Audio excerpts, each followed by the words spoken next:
It's uh it's getting rough at the bottom of the table.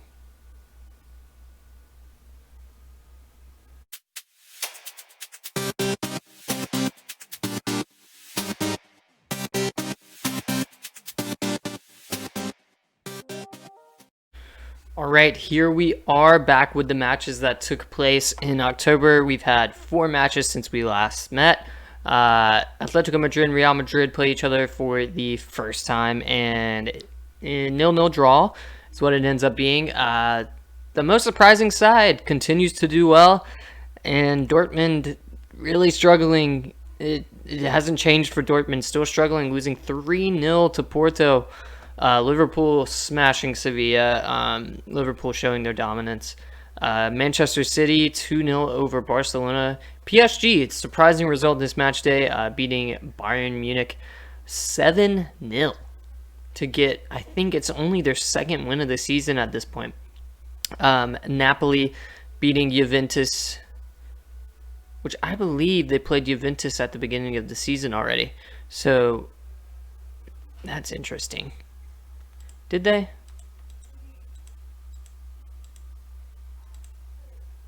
No, I guess not.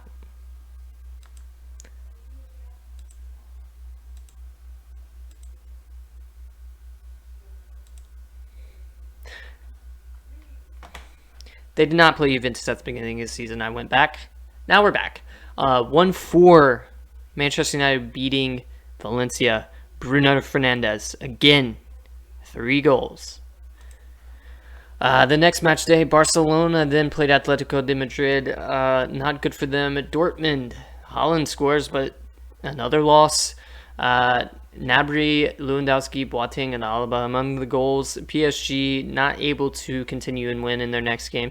Juventus has now lost twice in October. Manchester United unable to show their dominance like they did in the last game as well. Real Madrid getting the win over another Spanish side, Valencia. Porto again getting a win. I'm just a bit surprised by how well they're doing, to be honest. And of course, Sevilla did beat Manchester City. That in itself is a bit surprising. But I did want to say, after this match, we had our first casualty. Allegri is now the head coach of Borussia Dortmund after Favre was sacked following the Bayern loss. So they're playing a 4-4-2. I believe that was the match with the interim manager. Allegri has not taken charge of a match yet. So we'll see if Dortmund can improve. And they're not in a good position. Barcelona with another loss. I didn't realize they had lost 3 games. No, they got 3 games in a row, right? Yep, they lost to City. Then, they didn't lose to Atletico Madrid. I just went over that. But Barcelona, 2 losses and a draw out of the 3 matches so far in October. It's not good enough. Bayern Munich not able to continue after beating Dortmund. Dortmund's just struggling down here still. Manchester United absolutely dominating. Cavani doing the work. Liverpool just edges Porto after Jordan Henderson own goal. Atletico de Madrid adds to Juventus's pain. 4-2 for Real Madrid. PSG not taking advantage of that 7-0 win over Munich to perform better in the rest of the month. Sevilla beats Valencia, and City dominates Napoli. And in the last match day, we were on Halloween. Atletico 2-0 over Sevilla. Dortmund, another loss against Inter, Lukaku having 2 goals. Chelsea with another win. That means they beat both Barcelona and Real Madrid in these 2 match days. Porto back amongst the goals. Bayern, another loss. The only win that of this month coming against Dortmund. And other than that, really disappointing. So I'd say the German sides would be very disappointed with how the season has gone so far for them. Liverpool destroying Napoli. They'll find their place on top of the table. City trying to keep the pace. Juventus is really struggling. They strung together a couple wins after a poor start, but it looks like they're right back to playing poorly. PSG just can't seem to do well enough to win some of these close games. United, just one of the harder teams to beat. A bit of a surprise, but I guess they are always strong on Football Manager. And Barcelona, again, just struggling very hard. So this is what we have on the league table. Liverpool topping the table with 25 points. They won 8 of 10 matches. So that means we are a third of the way through the season. Teams are going to play each other twice. So that would be a total of 30 games for the season. Porto, the surprising team, for me, the most surprising team, in 4th place on 18 points. They are tied with Inter and Chelsea. Of course, I didn't mention the English rivals above Porto, United and City, both on 21 points.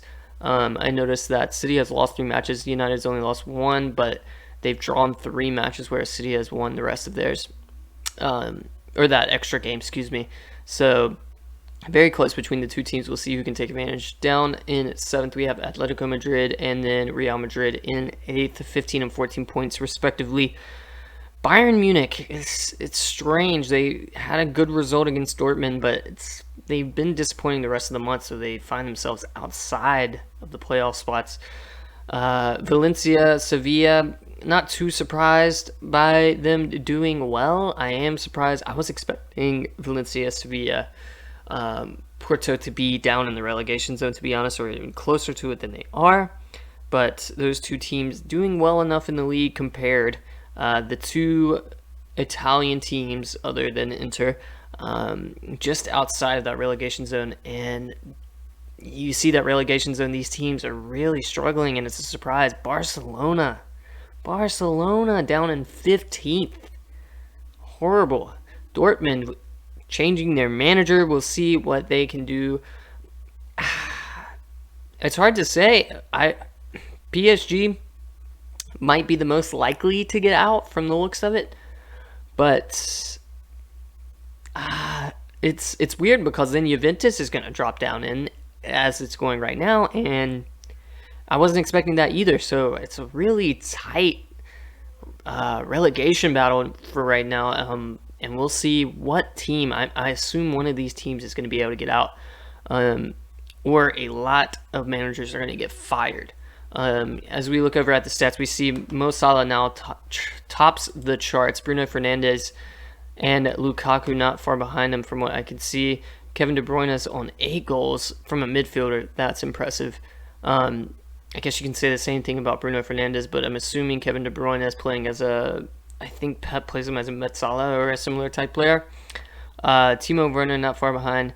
Mehdi Taremi for the Iranian for FC Porto. I'll be honest, I haven't heard of him. 7 goals. Sadio Mane, 7 goals. Eden Hazard has fallen off a bit. I think he was better at the beginning, if my memory serves me correctly. So form-wise, Liverpool has 5 wins, and they are on a 8-game streak without losing. Games without winning. Dortmund, yikes. Barcelona is still getting the most attendance despite being bad. I thought I changed all of these, which apparently I didn't, but I'm going to do it on camera anyway. Expected goals per game. Expected goals against. Oh, I want to do expected goals against per game. There we go. So interestingly enough, Dortmund isn't the highest on expected goals against Napoli is, and Napoli is not even in the relegation zone, which is a bit surprising. And I don't even see Barcelona. So Barcelona might be performing well, but just not really being able to score the goals.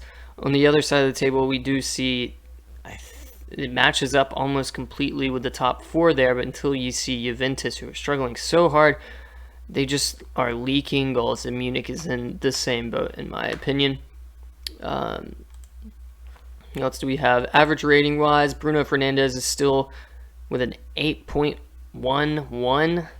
He's got 10 appearances. I think we said he has 9 goals. It's really good from a center midfielder, and the top scorer not far behind on a 7.84, Mohamed Salah. His teammate Sadio Mane not far behind him. De Bruyne and Lukaku obviously right behind them. Neymar is one of the top performers despite how poorly PSG is doing. Any other surprises do we see? Musa Marega, the FC Porto striker, with some good ratings here. I don't really think there's any more surprises. The two best players in the world, Cristiano Ronaldo and Messi, not appearing, and it's unfortunate. We are going to go ahead and get into the rest of the video, and I'll see you at the end of November. We're through November, and they're dropping like flies. All right, as you can see, we are through the last matches of November, but there have been 3 sackings in 1 month. Barcelona, Koeman's gone. Michael Laudrup comes in. The firing's probably deserved. Bayern Munich, on the other hand, I was a little bit surprised by. Hansi Flick fired. He drops out, or he got fired when Bayern dropped out of the playoff spots. Just no time for it. Get him out. Marcelo Bielsa, I said that wrong. Anyway, he comes in. Leeds losing their manager, unfortunately, and Juventus did sack Pirlo. Probably deserved. They're not doing very well, and they're leaking goals. They needed to make a change. It makes sense. All right, here we go with the matches.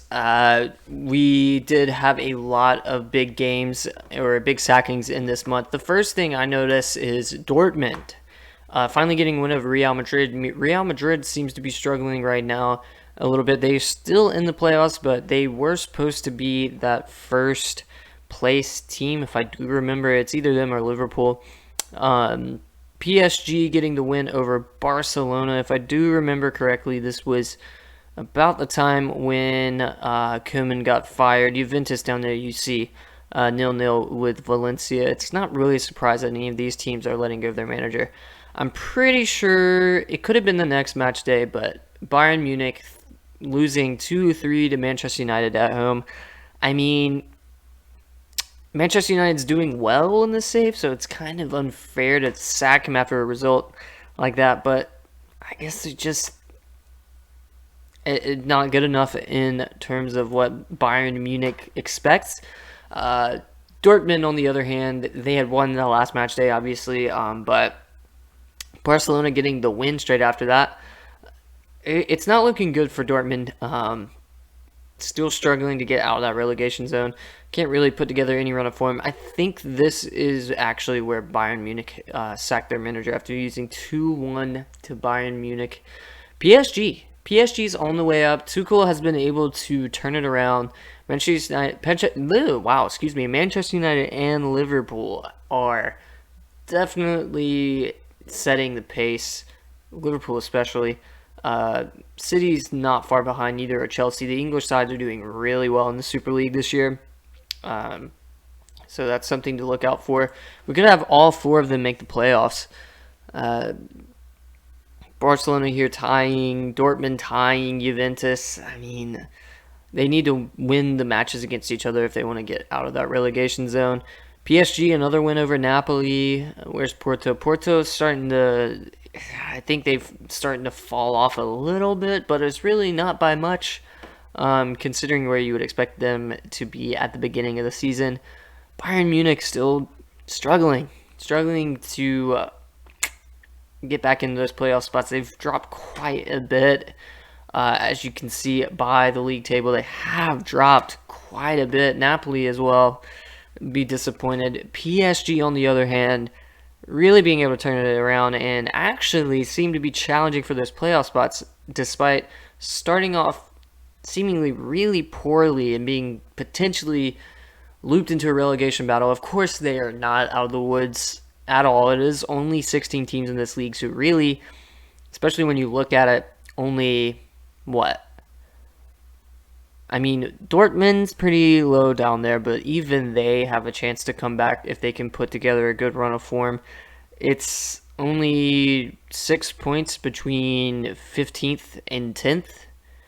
And even then, like, you could see Inter dropping into that relegation zone by the end of the season. But we'll see what happens, of course. As we look at the player stats, Mo Salah is the top scorer now with Fernandes and Lukaku following suit. They've added about the same amount of goals, if I remember correctly, from since we last met at the end of the October match days. It's still the highest average rating. Bruno Fernandes above an 8.0, the only player. It's a bit surprising considering Mohamed Salah is the top scorer, but I guess since Bruno Fernandes is a midfielder, he must be providing. Yes, that would prove that. The assists, he's probably providing more important play other than just goals. So the fact that he's scoring that many as well as providing as many assists, he's definitely a key player, probably MVP or most valuable player of this save so far, especially for Manchester United. So extremely good from Manchester United to be in that second place spot. Of course, Liverpool 7 points ahead of them, which is quite impressive. Liverpool just so good in this game. Like, it's crazy how good Liverpool is in this game. City, you'd expect them to be up there. Chelsea as well, with those signings that they had. Porto is still the most surprising team in those playoff spots, in my opinion. I wasn't expecting them to be anywhere close to the playoffs. I thought they would spend the entire season in the relegation zone. I'm sorry, if you're an FC Porto fan, I just did not think that you were good enough. But obviously I was wrong. You're definitely good enough, and you're potentially going to be able to, if you can keep the strong run of form, well, I guess you're not on a good run of form right now, but if you keep some good performances and stay in those playoff spots, you could win the Super League. I mean, you've won the Champions League, so it's all fair game. Anyway, I'm going to end it there. I know this is probably a longer video. I'm going to try and shorten it in the future. But if you're still here, thanks for watching. Make sure you like and subscribe if you're enjoying the Super League. And I will see you soon. And we're going to have lots of transfers, I'm sure. All right. See you next time.